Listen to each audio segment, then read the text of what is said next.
મિત્રો, સ્વાગત છે તમારું અમારા નવા વિડીયોમાં। તો આજે આપણે વાત કરીશું માં ખોડિયારના નામ પાછળનો ઇતિહાસ।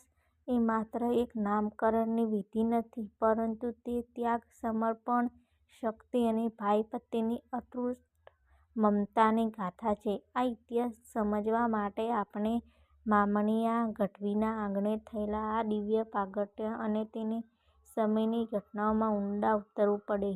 તમારી જિજ્ઞાસા મુજબ ખોડિયાર નામ કેવી રીતે પડ્યું અને તેની પાછળની સંપૂર્ણ કથા અહીં પ્રસ્તુત છે। માં ખોડિયાર જાનબાઈથી ખોડિયાર બનવાની દિવ્ય કથા। મામણીયા ગઢવી અને શિવ વરદાન। સૌરાષ્ટ્રના ભાવનગર જિલ્લાના રોહિશાળા ગામમાં મામણીયા ગઢવી નામના પરમ શિવ ભક્ત રહેતા હતા। તેઓ તે સમયના વલ્લીપુરા રાજા શિલાદિત્યના ગાઢ મિત્ર હતા। મામણીયા ગઢવી નિસંતાન હતા, જેના કારણે તેમને સમાજમાં વાંઝિયા હોવાનું મહેણું સાંભળવું પડતું। એકવાર રાજાના દરબારમાં તેમનું અપમાન થયું, જેનાથી દુઃખી થઈ તેઓ ભગવાન શિવની આરાધના કરવા હિમાલય ગયા। તેમની ભક્તિથી પ્રસન્ન થઈ શિવજીએ તેમને વરદાન આપ્યું કે નાગલોકની 7 પુત્રીઓ અને 1 પુત્ર તેમના ઘરે અવતાર લેશે। આ રીતે મામણીયા ગઢવીને ત્યાં 7 બહેનો આવડ, જોગડ, તોડર, બીજબાઈ, હોલબાઈ, સાસઈ અને જાનબાઈ અને 1 ભાઈ મેરખીયાનું પ્રાગટ્ય થયું। માં ખોડિયારનું બાળપણનું નામ જાનબાઈ હતું। ભાઈ મેરખીયાને સપદર્શ અને સંકટ, 7 બહેનો અને ભાઈઓ મોટા થઈ રહ્યા હતા। એક દિવસ રમતમાં ભાઈ મેરખીયાને ઝેરી સર્પે દંશ દીધો। ઝેર એટલું ભયંકર હતું કે રાજવૈદ્યો અને મંત્ર તંત્રો નિષ્ફળ ગયા। મેરખીયો મરણ પથારીએ હતો। આ સમયે આકાશવાણી થઈ અથવા જ્યોતિષીઓએ જણાવ્યું કે જો સૂર્યોદય પહેલાં પાતાળલોકમાંથી અમૃતકુંભ લાવવામાં આવે તો જ મેરખીયાના પ્રાણ બચી શકે તેમ છે। જાનબાઈનો પાતાળલોકનો પ્રવાસ। પાતાળલોકમાં જઈ અમૃતકુંભ લાવવો એ અત્યંત કઠિન કાર્ય હતું।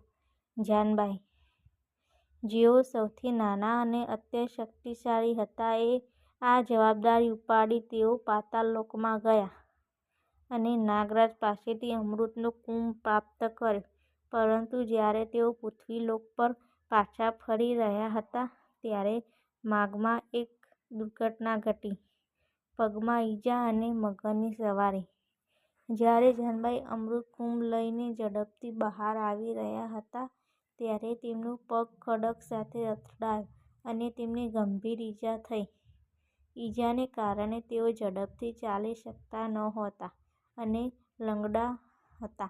બીજી તરફ સૂર્યોદય થવાની તૈયારીમાં હતો। જો તેઓ સમયસર ન પહોંચે તો ભાઈનો જીવ જાય તેમ હતો। આ કટોકટીના સમયે જાનબાઈએ મગરનું સ્મરણ કર્યું। મગર પ્રગટ થયો અને માં જાનબાઈ મગર પર સવાર થઈને સમુદ્ર અને નદીઓના માર્ગે અત્યંત વેગથી રોહિશાળા પહોંચ્યા। ખોડિયાર નામનું સાથીકરણ।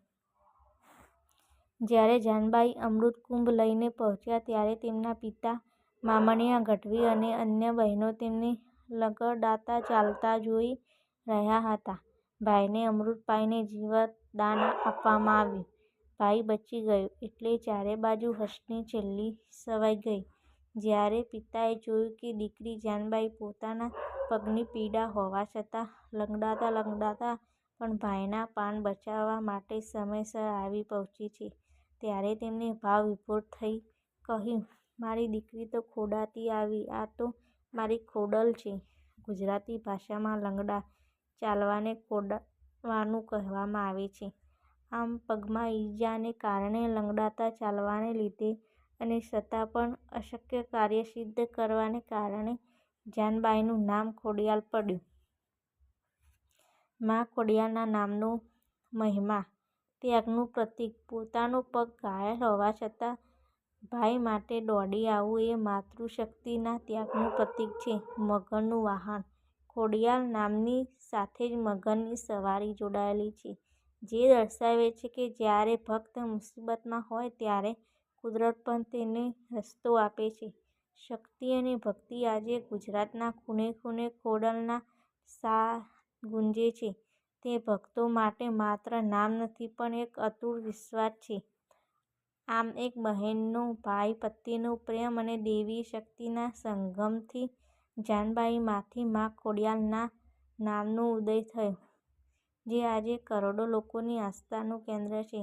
શું તમે મા ખોડિયારના મુખ્ય 3 ધામ માટેલ, રાજપરા અને કાગવડ વિશે વધુ જાણવા માંગો છો?